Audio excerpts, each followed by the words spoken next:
आज के इस लेक्चर में डिस्कस करेंगे कूलाम्स लॉ। देखते हैं कूलाम्स लॉ क्या होता है। ये बहुत ही इम्पोर्टेंट टॉपिक है फिजिक्स का जो एग्ज़ाम में पूछा जाता है। तो देखो इसको ज़रा हम समझते हैं पहले डायग्राम से। तो मान लेंगे कि 2 पॉइंट चार्ज हैं जो इलेक्ट्रिक फील्ड में प्रेजेंट हैं। तो मान लेंगे पहले कि माना plus Q1 and plus Q2 2 point charge हैं जो इलेक्ट्रिक फील्ड में प्रेजेंट हैं, और इन दोनों पॉइंट चार्ज के जो बीच की डिस्टेंस है वो r है। दोनों पॉइंट चार्ज के बीच की डिस्टेंस r है। अब देखो यहाँ पर दोनों चार्ज प्लस में भी हो सकते हैं, दोनों चार्ज माइनस में भी हो सकते हैं, और दोनों में से कोई एक चार्ज प्लस में भी हो सकता है और दूसरा माइनस में भी हो सकता है। अब देखो अगर दोनों चार्ज प्लस के हैं यानी कि पहला चार्ज भी पॉजिटिव है और दूसरा चार्ज भी पॉजिटिव है, तो अगर दोनों चार्ज पॉजिटिव हैं तो इनके बीच फोर्स ऑफ रिपल्सन होगा, यानी कि ये क्या करेंगे, प्रतिकर्षित करेंगे। यानी कि सेम नेचर के चार्ज एक दूसरे को रिपेल करते हैं या प्रतिकर्षित करते हैं। अगर दोनों चार्ज माइनस के हैं यानी कि पहला चार्ज भी नेगेटिव है, दूसरा चार्ज भी नेगेटिव है, तब भी क्या होगा, ये एक दूसरे को प्रतिकर्षित करेंगे। यानी कि सेम नेचर के हैं तो इनके बीच जो बल लगेगा वो प्रतिकर्षण बल होगा। अब अगर दोनों में से कोई एक चार्ज पॉजिटिव है और दूसरा चार्ज नेगेटिव है तो इनके बीच अट्रैक्शन फोर्स वर्क करेगा, यानी कि ये क्या करेंगे, एक दूसरे को आकर्षित करेंगे। अब इनमें से कोई भी एक पॉजिटिव हो सकता है, कोई भी एक नेगेटिव हो सकता है। चाहे आप पहला नेगेटिव कर लीजिए और दूसरा पॉजिटिव होगा, तब भी क्या होगा, इनके बीच फोर्स ऑफ अट्रैक्शन होगा। कहने का यहाँ पे क्या निष्कर्ष निकलता है कि अगर दोनों चार्ज सेम नेचर के हैं, अगर दोनों चार्ज सेम नेचर के हैं तो यहाँ पर फोर्स ऑफ अट्रैक्शन होगा, और अगर दोनों चार्ज अपोजिट नेचर के हैं, एक प्लस का है एक माइनस का है, तो यहाँ पर फोर्स ऑफ अट्रैक्शन होगा। तो देखो यहाँ पर क्या है, हमने डायग्राम में माना था कि माना हमारे पास 2 पॉइंट चार्ज हैं जो इलेक्ट्रिक फील्ड में प्रेजेंट हैं, यानी कि प्लस Q1 और प्लस Q2 क्या है, हमारे पास 2 पॉइंट चार्ज हैं जो इलेक्ट्रिक फील्ड में प्रेजेंट हैं, और दोनों चार्ज के बीच की डिस्टेंस क्या है, r है। तो देखो यहाँ से कूलाम्स लॉ होता क्या है कि इलेक्ट्रिक फील्ड में प्रेजेंट 2 पॉइंट चार्ज के बीच, इलेक्ट्रिक फील्ड में प्रेजेंट 2 पॉइंट चार्ज के बीच लगने वाला अट्रैक्शन या रिपल्सन फोर्स उन दोनों चार्ज के प्रोडक्ट के डायरेक्टली प्रोपोर्शनल होता है, और दोनों चार्ज के बीच की डिस्टेंस के, दोनों चार्ज के बीच की डिस्टेंस क्या है, r है, यानी कि दोनों चार्ज के बीच की डिस्टेंस के स्क्वायर के इन्वर्सली प्रोपोर्शनल होता है।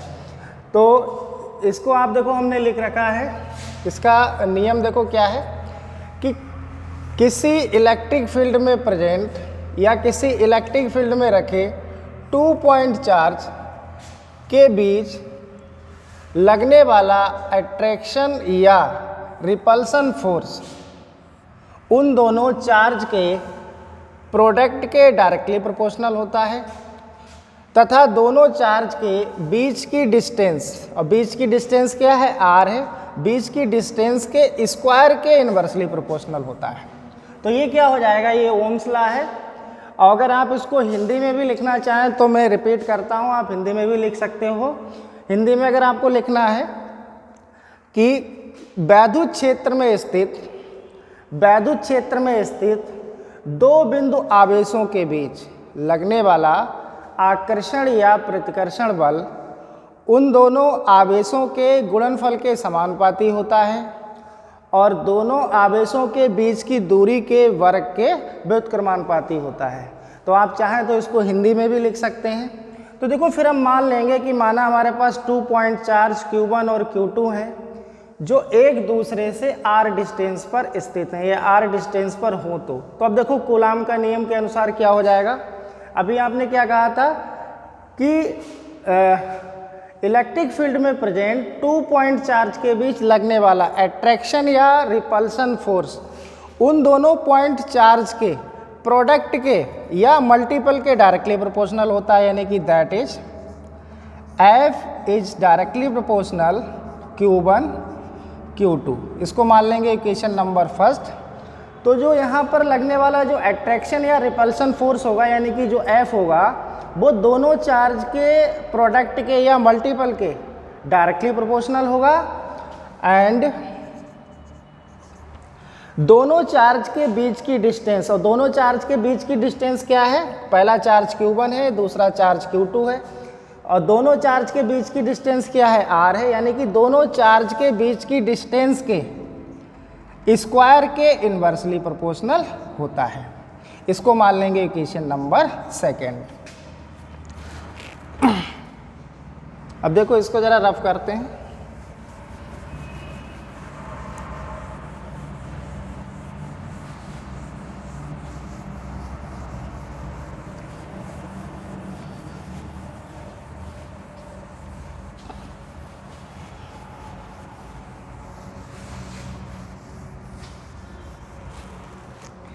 अब क्या करेंगे, देखो पहली इक्वेशन क्या है हमारी, F is directly proportional Q1 Q2, और सेकेंड इक्वेशन है F इन्वर्सली प्रोपोर्शनल 1/r²।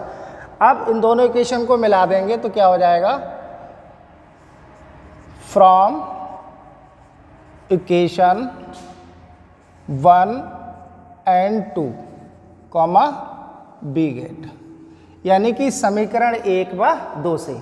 तो देखो जब इन दोनों समीकरण को मिला देंगे तो देखो दोनों में क्या है, F इज दिस और F is inversely proportional this, तो ये क्या हो जाएगा, F डायरेक्टली प्रोपोर्शनल का आप साइन लगाएंगे, क्या आ जाएगा, Q1 Q2/r²। तो देखो ये भी क्या होगा, ये भी हमारा कूलाम्स का नियम है, और ये किस में आएगा, न्यूटन में आएगा। तो कभी कभार ऑब्जेक्टिव में दे देते हैं कि निम्न में कूलाम का नियम है, तो ये अगर फॉर्म है तो ये भी सही होगा। अब अगर इसका ये डायरेक्टली प्रोपोर्शनल का साइन हटाएंगे तो कोई कांस्टेंट आएगा, तो ये आ जाएगा F equal to 1/4π ε0 Q1 Q2/r²। तो देखो यहाँ पर आया है 1/4π ε0, यानी कि जब ये समानुपाती का साइन हटाएंगे तो यहाँ पर क्या आ जाएगा, कोई कांस्टेंट आ जाएगा। तो ये भी क्या होगा, कूलाम्स का नियम होगा, यानी कि F equal to 1/4π ε0 Q1 Q2/r²। अब देखो यहाँ पर जो 1/4π ε0 क्या है, आप इसको लिख सकते हो, ये क्या हो जाएगा, कांस्टेंट है, कांस्टेंट है। इसका मान ध्यान रखना, 1/4π ε0 की वैल्यू होती है 9 × 10⁹, यानी कि यहाँ पर जो 1/4π ε0 है इसका मान होता है 9 × 10⁹। और ये किस में होगा, यहाँ से देखो हमने क्या निकाला, 1/4π ε0, तो अगर हम इसको बराबर के इधर लाएंगे तो r ऊपर पहुँच जाएगा, और F × r यानी कि इसका मात्रक क्या हो जाएगा, न्यूटन मीटर स्क्वायर, क्योंकि r क्या आएगा, इसके F के × में आएगा, और Q1 Q2 बटे में आ जाएगा, तो अपॉन c², क्योंकि Q क्या है यहाँ पर, कूलाम है, और कूलाम की यूनिट क्या होती है, ओ सॉरी चार्ज है, चार्ज की यूनिट क्या होती है, कूलाम। तो कूलाम × कूलाम ये हो जाएगा कूलाम स्क्वायर। तो इसका मात्रक भी ध्यान रखना, पूछ लेता है कि 1/4π ε0 का वैल्यू बताइए, तो वैल्यू इसकी ध्यान रखना 9 × 10⁹ newton metre square per coulomb square. अब देखो यहाँ से ε0 यहाँ पर क्या है, निर्वात की विद्युतशीलता है, ε0 यहाँ पर निर्वात की विद्युतशीलता है। तो यहाँ से ε0 का मात्रक, इसकी वैल्यू और डायमेंशन भी पूछता है एग्जाम में। तो देखो सबसे पहले यहाँ पर हम निकालेंगे ε0 का मात्रक यानी कि यूनिट। एप्सिलॉन नॉट की हमें क्या निकालनी है, यूनिट निकालनी है। और एप्सिलॉन नॉट क्या है यहाँ पर, निर्वात की विद्युलशीलता। तो आप ध्यान रखना, एग्जाम में ऐसे भी पूछता है कि निर्वात की विद्युलशीलता का मात्रक बताइए। तो देखो यहाँ से हम लोग फार्मूला बना लेंगे एप्सिलॉन नॉट का। तो यहाँ से एप्सिलॉन नॉट जब निकालेंगे तो ये आएगा epsilon nought is equal to, ये आ जाएगा आपका 1/4 pi F into Q1 Q2 upon R square. तो देखो यहाँ पर जो 4 पाई होगा इसका कोई भी मात्रक नहीं होगा, तो यहाँ से निकल के आ जाएगा एप्सिलॉन नॉट का मात्रक। Q1 Q2 क्या है, यहाँ पर आवेश है, चार्ज है, और चार्ज का मात्रक क्या होता है, कूलाम होता है। तो coulomb into coulomb, coulomb square पर, और F वाले बल का मात्रक क्या होता है, न्यूटन, और R डिस्टेंस है इसका मीटर स्क्वायर। तो एप्सिलॉन नॉट का मात्रक हो जाएगा कूलाम स्क्वायर पर न्यूटन मीटर स्क्वायर। अब यहाँ से इसका एक और मात्रक निकल के आएगा, चूँकि देखो क्या Q बराबर क्या होता है, Q बराबर होता है IT। ये फार्मूला होता है आवेश का, आवेश बराबर होता है Q I इंटू टी, यानी कि I क्या है, यहाँ पर धारा है, वैद्युत धारा है, इलेक्ट्रिक करंट है, और T टाइम है। तो इलेक्ट्रिक करंट का मात्रक क्या होता है, एम्पियर होता है, और टाइम का सेकेंड। तो यहाँ से देखो आपका क्या है, कूलाम स्क्वायर, यानी कि Q1 Q2 है यहाँ पर, यानी कि कूलाम स्क्वायर है, और तो यहाँ पर क्या हो जाएगा, ampere square into second square, यानी कि Q1 Q2 होगा, और Q बराबर Q का मात्रक क्या है, एम्पियर सेकेंड, और यहाँ पर क्या होगा, Q1 Q2 यानी कि एम्पियर स्क्वायर कूलाम स्क्वायर पर न्यूटन मीटर स्क्वायर। तो ये एग्जाम में बहुत पूछता है कि एप्सिलॉन नॉट की मात्रक बताइए या यूनिट बताइए। अब देखो इसकी डायमेंशन कैसे निकालेंगे, इसकी डायमेंशन निकालेंगे यानी कि बीमा, बीमा डायमेंशन भी पूछता है कि निर्वात की विद्युलशीलता की बीमा बताइए, यानी कि डायमेंशन बताइए। तो देखो फार्मूला क्या है हमारे पास, या हम बार फार्मूले से भी निकाल सकते हैं और इसकी ये यूनिट से भी निकाल सकते हैं। तो देखो क्या है, epsilon nought is equal to, यहाँ पर क्या है Q, और Q बराबर होता है IT, और I की डायमेंशन क्या होती है, Q बराबर होता है IT, और I यहाँ पर क्या है, इलेक्ट्रिक करंट है, और यानी कि इलेक्ट्रिक करंट की डायमेंशन होती है A, और टाइम की डायमेंशन होती है T। तो यहाँ पर Q1 Q2 यानी कि Q की डायमेंशन है AT, तो यहाँ पर Q1 और Q2 यानी कि क्या हो जाएगा, A square T square upon में क्या है, न्यूटन, और न्यूटन यानी कि यहाँ पर न्यूटन की डायमेंशन होती है ml T-2, यानी कि यहाँ पर जो न्यूटन है इसकी डायमेंशन होती है ml T-2, और इनटू में क्या है R स्क्वायर यानी कि मीटर स्क्वायर, और डिस्टेंस की डायमेंशन होती है L, तो यहाँ पर हो जाएगा L स्क्वायर। तो इसको बस सही से लिख लेंगे, तब ये क्या आ जाएगा, m ऊपर जाएगा तो ये हो जाएगा m-1 L into L square, तो ये हो जाएगा L क्यूब, अब ये जो ऊपर जाएगा तो ये हो जाएगा L-3 T स्क्वायर माइनस में और T स्क्वायर प्लस में, तो ये ऊपर जब जाएगा तो माइनस का प्लस हो जाएगा, तो T square into T square यानी गुणा में घातें जुड़ती हैं, तो ये हो जाएगा T की पावर 4 और इंटू A स्क्वायर।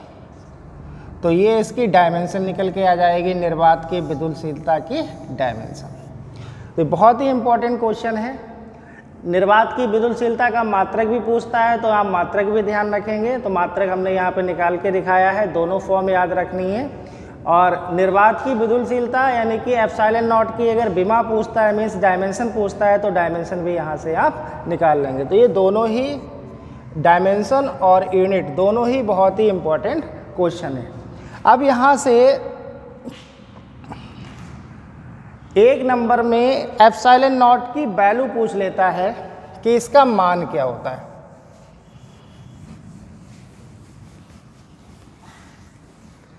तो आपको ध्यान रखना है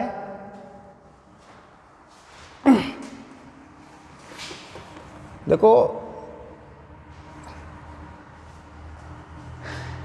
यहाँ से एप्सिलॉन नॉट की वैल्यू पूछता है, यानी कि फार्मूला हमारे पास आया था, अभी हमने देखा था 1/4 पाई